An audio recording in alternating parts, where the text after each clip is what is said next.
Right. And dad would always tell me, you know what, son, life is about people. It's not about money. Business is about people. It's not about numbers. That person standing in front of you, that's someone's husband, that's someone's father, that's someone's son, that's someone's brother. That person is a hero to somebody. Yes. Like you, they got dreams, they got hopes, they got fears. It's your job to make those dreams and those hopes come alive. Yeah. You know what? That's your job.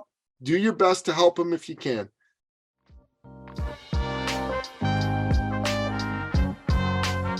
Welcome to the Audacious Living Podcast, hosted by my man, Audley Stevenson, the Odd Man.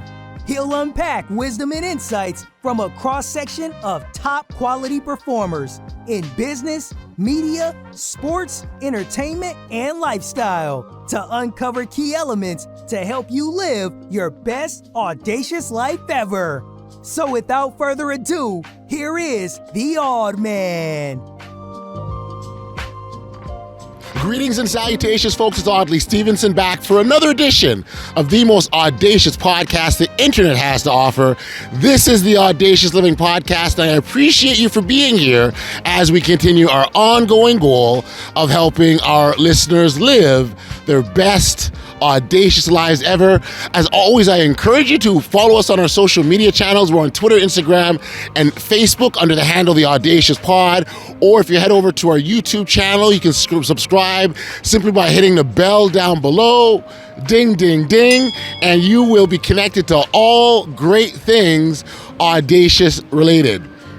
Now, I'm coming to you from the heart of downtown Toronto at arguably one of the most famous intersections at Yonge and Dundas. And while Yonge Street has a distinction of being the world's longest street, it's also home to many shops and businesses along the way. And that's why it's the fitting location to introduce this particular episode of the podcast. You see, today's guest is Nicky Billou. And in addition to being a Toronto native like myself, Nicky also spends a lot of his personal time, energy, and talent on helping entrepreneurs and business owners elevate their business by focusing on the value that they can offer to others. And by doing so, you can have a tremendous impact. There's no question, Nicky truly wants to help entrepreneurs grow and get to that better place. And he simply is in the business of helping businesses grow, and something he's truly passionate about. I promise you that it won't take you very long to pick up on his energy and spirit. It is so infectious. So please check out my conversation with Nicky, and I'll go see what else Yonge Street has to offer. Enjoy. Hey, Nicky, thank you for taking the time and joining me here on the Audacious Living Podcast. It's such a pleasure for you to have you. So thank you for doing this. My pleasure, man. Thanks for having me on the show. This is, we spent a lot of time talking on this podcast about the impact how that we as individuals can have on one another, just being our audacious selves, and why it's so important for us to take risks and be bold and demonstrate courage in our actions. And I know for you, making a difference for others is important, and helping others make a difference are all things in line with your work and what you do. So it definitely is a nice fit as I see it. And maybe as a starting point, I can get you, Nicky, to sort of just fill our listeners and our audience on the work that you do, specifically around with entrepreneurs. Yeah, I'm in the business of helping entrepreneurs grow their businesses. I help them add 1 to 2 zeros to their annual income while making, their life simpler, so they get to work 10 to 20 hours less per week. Bottom line, that's what I do. And how did you land on that as your direction, or your place where you want to sort of stake your flag, so to speak? Well, tell you my backstory. I'm originally an immigrant from the Middle East. I'm a Christian from Iran. And when I was 11 years old, the Islamic Revolution happened in Iran. And the relatively benign dictatorship of the Shah, pro-Western dictatorship of the Shah, was replaced by the tyrannical rule of the mullahs. And my late father, God rest his soul, he could see the writing on the wall. This was not going to be a great place for him to raise his Christian family. So Gotcha. what he ended up doing was he made a plan and he got us out of Iran and settled us into Toronto, Ontario, Canada, where I now live. I thank God every day for my father because he had the foresight to take our family out of tyranny and bring us to freedom. I'm a champion for freedom, free expression, free enterprise. Those are the things that mean the most to me. And you know what? My dad, he was a similar kind of a man. He believed in all that as well. You know, Dad was somebody who wanted to uplift humanity. If he knew you and you were looking for work, he'd find you a job, make some calls, get you a job.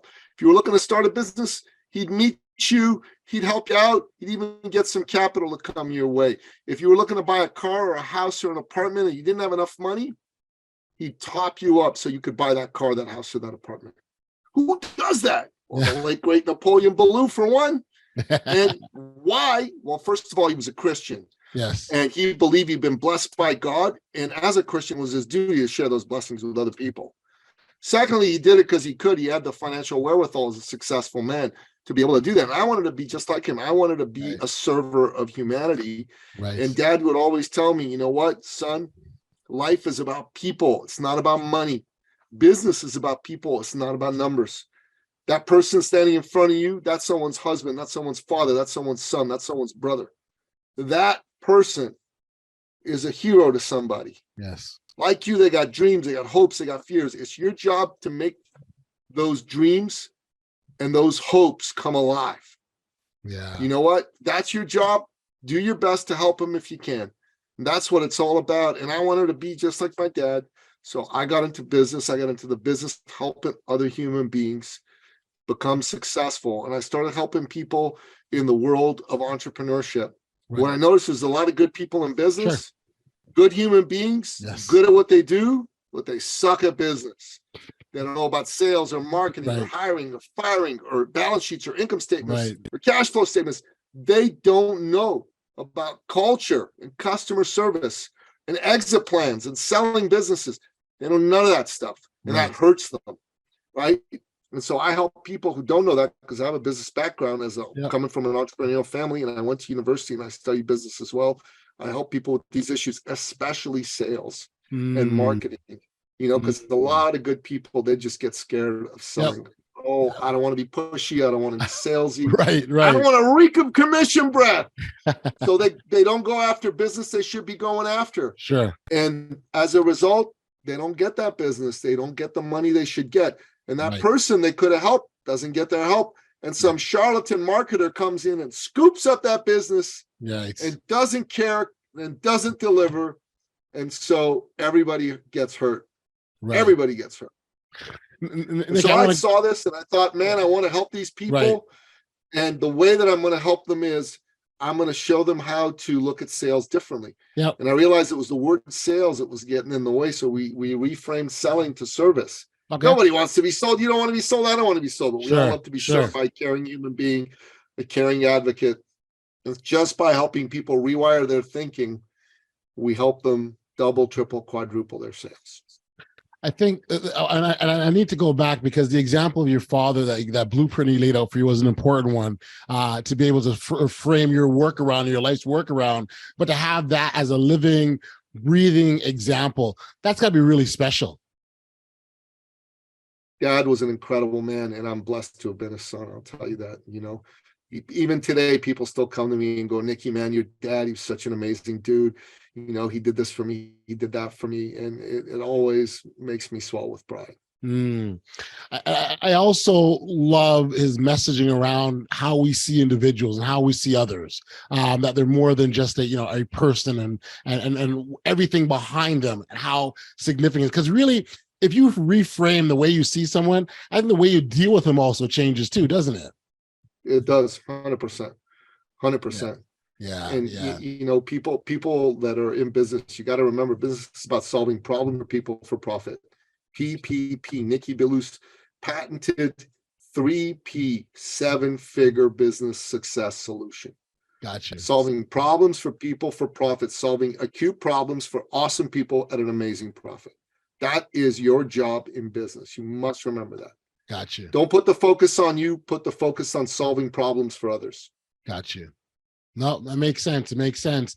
So entrepreneurs, you think of their world and everything that they've done to get to where they're at, right? Where they currently at when you meet them, we talk about the courage involved, especially in today's business world, and the risk, the personal risks and professional risks that many of them have taken to get to that point. I wonder if you can talk about the individuals when they come to you. Where are they at this point? Is it? I guess maybe some are at a point of desperation, or some unsure of themselves, or what are you seeing when they get to you? Well, it depends on the person. I mean, desperation, not often people are desperate, but they definitely want to go in a better direction than they're going in. Let's put it this way. They're dissatisfied. An undisturbed prospect will not buy. So, I talk to people who are dissatisfied, disturbed with their current situation. Right. And that's your job when you're in sales. You got to find the people that are dissatisfied and disturbed with their current situation. Got you. From a branding standpoint, because that would be some of the work that you do as well, help assist with their brand, the marketing aspect. What sort of things are entrepreneurs not getting when it comes to their personal brand as a business?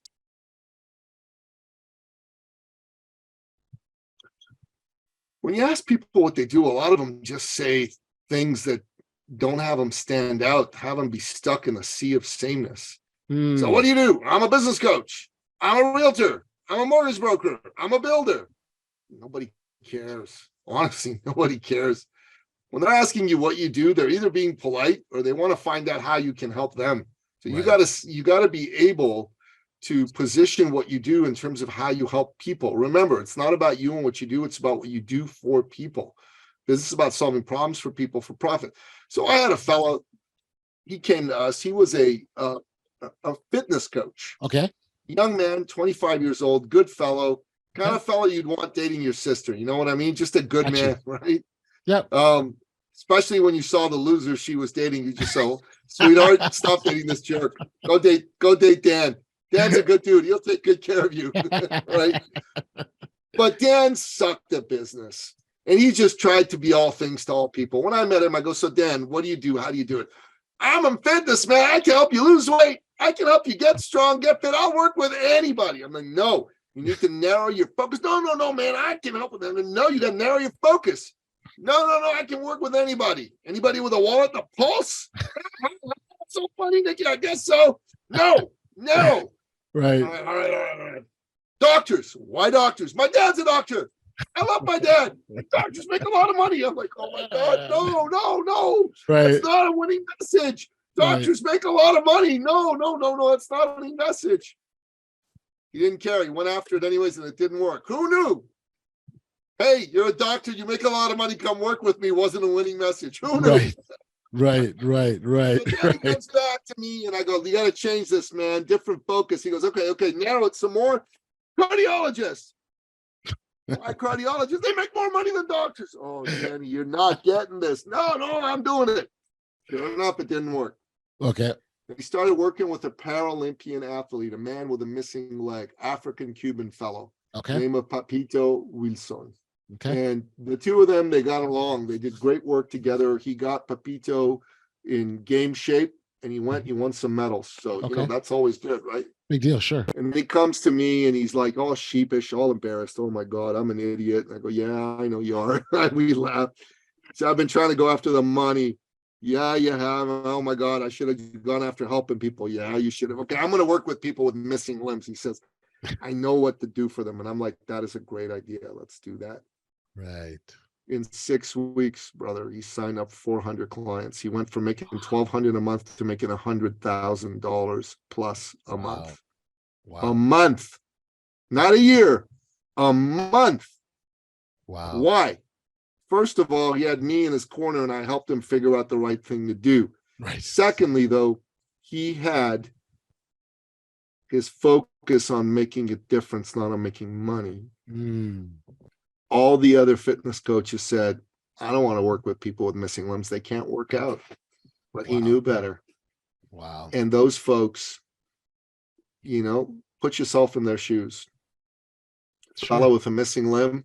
Yes. Probably has some limiting beliefs about what's physically possible for him. probably, and doesn't think he can do everything someone else can do. Mm-hmm. Yep. So what Danny did was he gave him a beautiful message. It wasn't, I'll help you work out. It was, you can do anything anyone else can do. You're just as good as anybody else. Wow. Don't be prejudiced against yourself. Believe in yourself because I believe in you. And that message just landed. That's Wow. how come, without going after money, he made so much money. And it's interesting when you move your focus, right? It comes back to you. It comes back, and I think what I love about that story, the illustration, is that you provide he provided purpose to his business, and his purpose was to serve others and make a difference. And you hear that when you heard the line of thinking where the money will come, right? But you've got to plant your roots. And that's exactly what he did. It planted his roots in something. Brilliantly said, my man. Wow. Brilliantly said. Wow. It's also interesting too, again, when you talk about, being very laser-like in your focus, right? And so you talk about narrowing your market. I wonder if you could expand on that a little bit more there, because that's essentially what Dan did, right? He narrowed himself. He went after people with missing limbs. Problem is, a lot of people think, oh, I got to go after everybody. I can't limit myself. Well, that is the wrong way to look at it. If you try to go after everybody, you won't be anything to anybody. You can't please all of the people all of the time. You can please some of the people some of the time. And the way you do that is you look at who you can really help. And I would rather be, coaching, as an example, men who are restaurateurs with 5 locations and wanting to get to 50 locations. I'd rather coach a group of those folks than coaching all business owners, because going after restaurateurs and helping them go from 5 to 50 locations, let me tell you, that could be something super powerful. Sure. Right? While trying to be all things to all business people, they're going to go, well, what do you know about my business? Right. I think gone are the days where you could get away with that, trying to be all things to all people. And as time goes on, the more niche you are, the more focused you are, the more specific you are. I think that carves out your own niche, right? Because you're that guy that helps restaurateurs, right? And the rest. And if I'm an up and coming restaurateur guy, I'm going, I got to find this Nicky Billou guy because I heard he does some great stuff for us. As an example. Yeah. 100%. It's a really good way to move forward and be of service to the people. Yeah. So Nicky, how did you land on this and realize that this was the way to go? Well, funny you should ask, but I had someone come into my life. Good Lord put someone in my path, and I was a fitness coach myself. He was my last fitness client. I was transitioning into working with business owners on growing their business. Right. And we were having a chat after the workout, and I went over to him and I said, hey, I really like having conversations with you. Let's start a mastermind together. Okay. And he just looks at me and he goes, that's a great idea. Let's call it the Entrepreneur Circle and let's charge for it. And we shortened Entrepreneur Circle to E-Circle because it was kind of a mouthful. Okay, sure. And lo and behold, we started to do that. We signed up 12 clients. We moved forward. And once that happened, that was all she wrote. I started to learn about how to help people become successful in business. And these are some of the things that through working with clients, I learned. And like I said, I had a background in business. So I understood what it took to grow business. And I'm a cerebral man. I study a lot. I read a lot. Right. But you put that into application. When I put that into application with people is when it started to really take off. Yeah. Did it kind of surprise you, or did you kind of feel like this was the way to go from the beginning? Like, I don't know, man, that I felt anything, but I was doing things and I was looking to see what would work and what wouldn't. Right. And that's what business is all about, is trial and error, right? Yeah. Just got to keep moving forward with some passion, with some focus. Well, That's my belief. Yeah, no, and I agree with you, because you think of all the potential obstacles and the pitfalls and the setbacks that are they are going to come, right? And do you stop every time something doesn't go the way you planned it, or do you keep going, right? Because you gotta keep moving. You can't. Yeah. Listen, there are 4 qualities for becoming successful. Okay. Quality number 1 is you have to be decisive and committed. Okay. You cannot be thinking, oh, I'm just going to check this out, I'm going to try it. No, you got to be decisive and committed. You got to be like, I'm in it to win it. There is no turning back, right? Right. Number 2 is you got to be coachable. You need to take direction and guidance, people, and you can't do it your way. If your way worked, you'd have already done it. And then finally, you got to be resourceful, because you've got to come up with investments in yourself, in your business, and other people to make this work. That means money, that means time, that means energy. Without these qualities, you're dead. You're dead. Your business will never work. Greatness and comfort cannot coexist. You got to decide, you got to commit, you got to roll. So decisiveness, commit to it, coachable, and resourceful. Absolutely. I think those are all key ones, because they touch on different qualities, right? And they equip you all differently for your business. So coachable, when I hear coachable, I think of learning, right? Like you've got to be able to learn and adapt and grow as you continue. Decisive, you need to make decisions on a daily basis, so that are critical to your operation of your business. We need resources to operate things, and sometimes the resources you have aren't readily available. So where else are you going to get it? So I think when I hear those components, to me they work hand in hand with entrepreneurship and business today. Yeah, they do. Very, very nice. Very, very nice. So I saw you saw a video of you online talking about thought leadership and sort of that and being an expert. And I gotta say, I really appreciated your description of that. And so I know I realized it was a question that you were asked before, but I need to ask that to you, because I thought it was really profound, the manner in which you made that distinction between the two, a thought leader and what it means to be an expert in a particular field. Yeah, absolutely. So an expert is someone who knows something. Right. Experts are a dime a dozen. Yes. Right.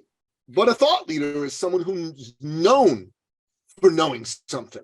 Thought leaders are rare and valuable. Another way to put it is an expert is like a cover band, while a thought leader plays original music. Right. So you want to be a thought leader, because as a thought leader, right, you've taken the time to really figure out what your truest, deepest gifts and expertise are all about.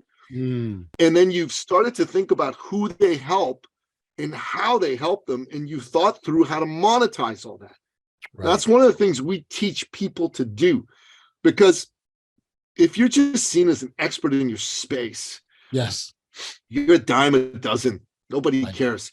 But if you're seen as the go-to thought leader in your space, you are seen as somebody worth working with, worth following, worth learning from. Right.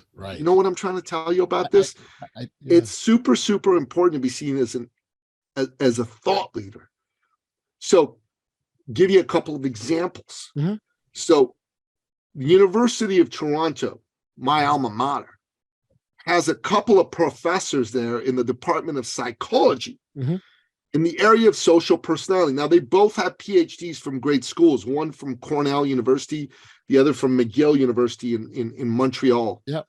And one of them's an expert, one of them's a thought leader. Interesting. Now, have you ever heard of Dr. Jason Plax? You ever heard that name before? No, I haven't. Well, he's the expert, right? Right. Cornell PhD, social and personality, University of Toronto. Right. Have you ever heard of Dr. Jordan Peterson? Yes, yes, they have. Absolutely. Dr. Jordan Peterson is the thought leader. Got you. Who sold millions of books, gets hundreds of thousands of dollars to deliver speeches, and is known globally for who he is and what he represents out in the world. So if you in your business had a chance to be the Jason Plax of your business or the Dr. Jordan Peterson of your business, which would you choose? Sounds like Dr. Peterson's the way to go. He's the way to go. Because if you're Dr. Peterson, you're making 100 times as much money as Dr. Plax is. A very important point. You're making a global impact 10,000 times as much as Dr. Plax is. An even more important point. And you are living life as the best version of you. Yes. Yes. That's what thought leadership makes possible. Yes. Like if you're stuck in business right now, you're trying to make some money, you're maybe making $50, $70, $100,000 a year, and you want to make $1 million. Yep. You ain't going to do it as an expert, but you will do it as a thought leader. Gotcha. You will do it as a thought leader. So then, Nicky, the $1 million question is, how do I become a thought leader? What do I got to do to put myself in that stratosphere to be seen as that? Okay, so this is the great question, but here's the deal. There's no tips or tricks for becoming a thought leader. Mm-hmm. That's the bad news. There's a whole lot of hard work involved. Right. Okay. Right.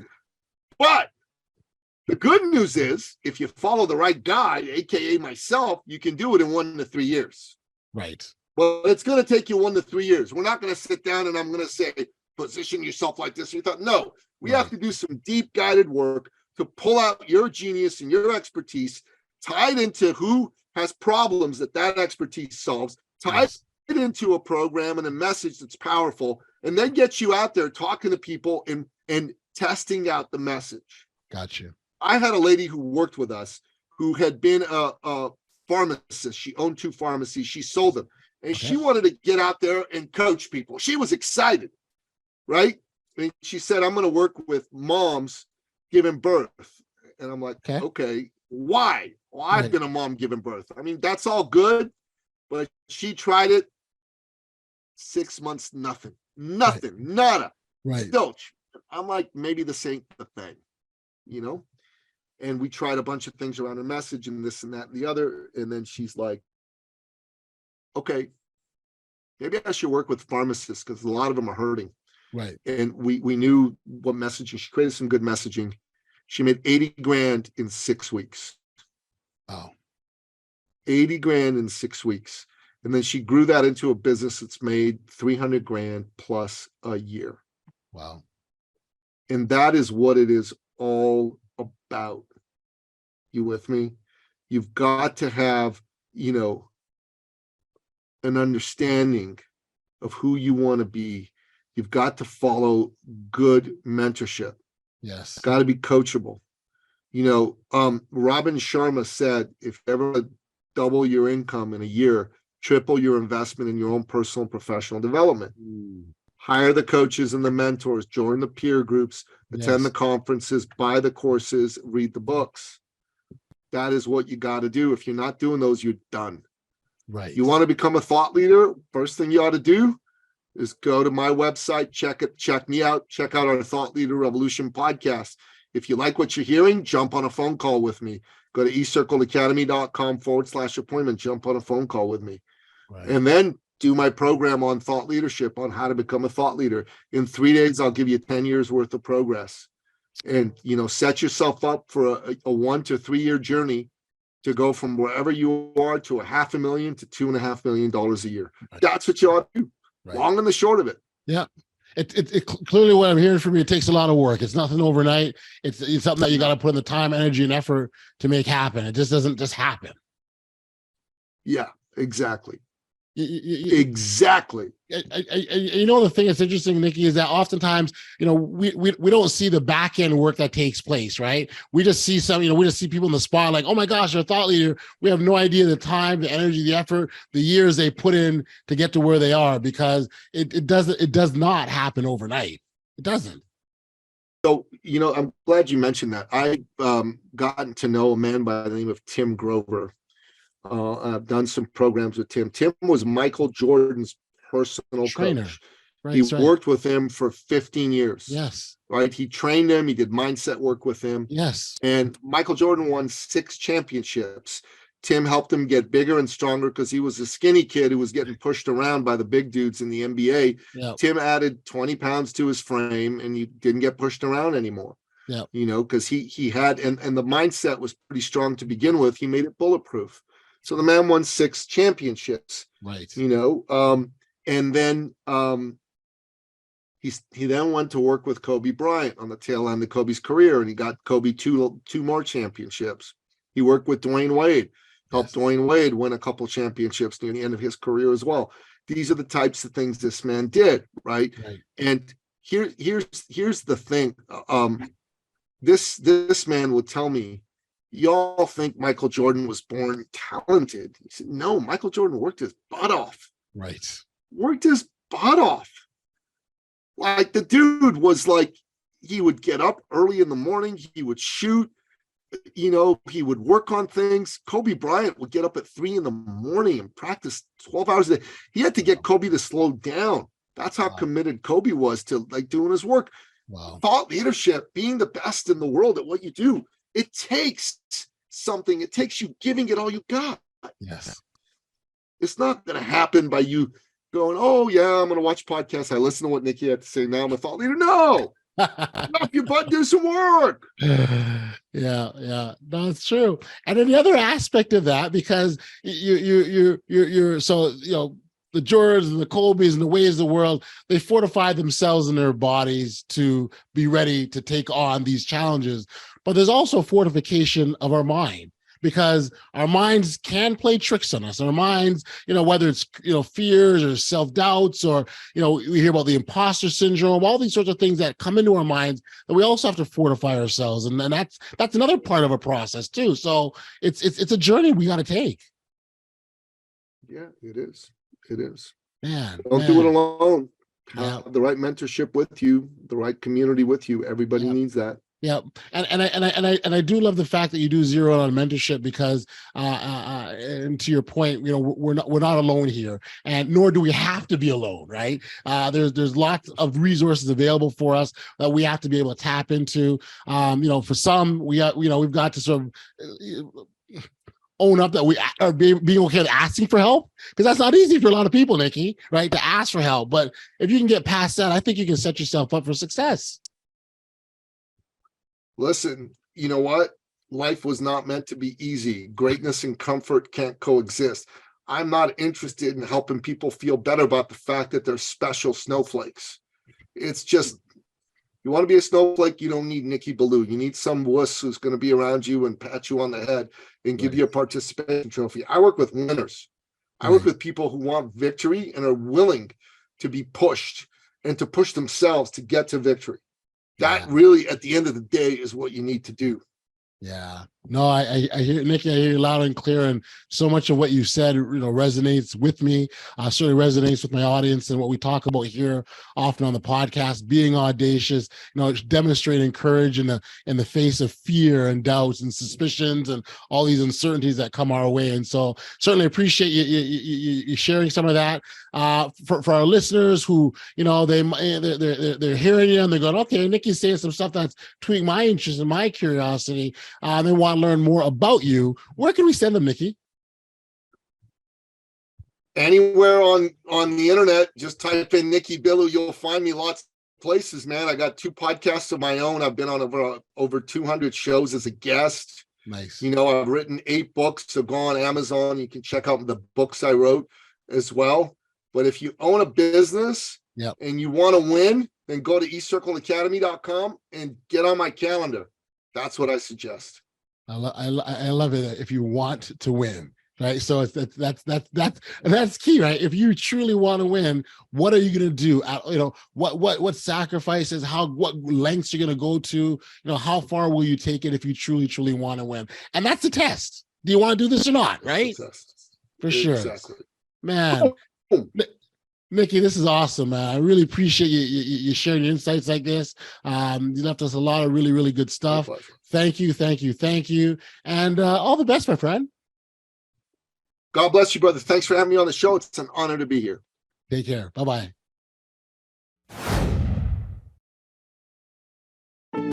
Back we are in the podcast, and I want to first off send my appreciation and thanks to Nicky for stopping by and sharing his insights and the work that he's doing to help entrepreneurs grow and get to a better place. Much like the heart behind me, I absolutely love the work that you're doing, Nicky, with entrepreneurs, and I would encourage you to please keep it up.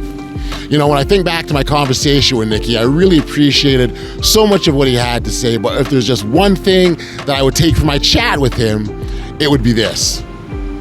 It was former UK Prime Minister Winston Churchill who once said, "We make a living by what we get. We make a life by what we give." Giving is a wonderful feeling that enables us to be aware of more than just ourselves. It gives us the ability to notice the world around us with an aware eye that will acknowledge the things the average person is oblivious to. Now, giving isn't only about what it does for others, it's also what it does for us. You know, in addition to the numerous health benefits such as decreased blood pressure and a reduction of stress, which of course promotes longer life and better health, it also promotes social connection. And studies have shown that when you give to others, your generosity is often continued down the line to someone else, or it's returned to you. When we give our time, energy, and talents to the benefit of others, it naturally feels good, but we're also making an audacious difference. So please make your focus on the value you can provide to others and the difference that you can make. We've come to an end of another episode of the Audacious Living Podcast, and I send my thanks and appreciation to all those lovers of audaciousness, and we appreciate your tremendous ongoing support. It's so much appreciated. And again, this podcast moves because of the support from all of you. So thank you. From the heart of downtown Toronto on Yonge Street, until next time, stay safe, be kind, show love to one another, and be audacious. You've been listening to the Audacious Living Podcast, hosted by Audley Stevenson. If you enjoyed what you heard, be sure to like, subscribe, and share. Until next time, be audacious.